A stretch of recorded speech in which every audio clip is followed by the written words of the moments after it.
জুলাই সনদ মানলে আপনাদের 10টি সাংবিধানিক পরিবর্তন নোট অফ ডিসেন্ট সহ মানতে বলতেছেন জনগণকে, আর গণভোট মানলে উইদাউট নোট অফ ডিসেন্ট আপনাকে সাংবিধানিক সংস্কার মানতে হবে।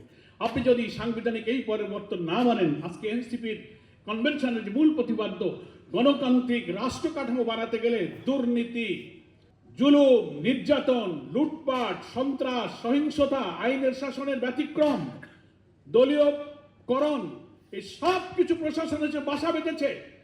নিয়োগের ব্যাপারে প্রধানমন্ত্রীকে অসীম ক্ষমতা দেওয়া হয়েছে, একেবারে জুডিশিয়ারি থেকে শুরু করে কনস্টিটিউশন সব পোস্টে উনি যা ইচ্ছা করবেন রাষ্ট্রপতিকে দিয়ে সেই প্রজ্ঞাপন উনি জারি করাবেন।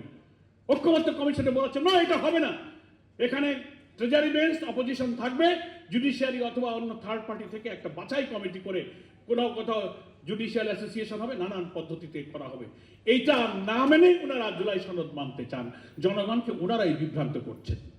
এই জন্য আমি ধন্যবাদ জানাই এনসিপিকে, জাতির সামনে ধীরে ধীরে এই জাতীয় কনভেনশন, গোল টেবিল, সেমিনারের মধ্য দিয়ে জাতিকে ওনারা যে বিভ্রান্ত করতে চাচ্ছেন, এই বিভ্রান্তি দূর করে জাতির মগজ পরিষ্কার করে বোঝাতে হবে যে তারাই হচ্ছে গণরায়ের বিরুদ্ধে অবস্থান গ্রহণ করেছেন।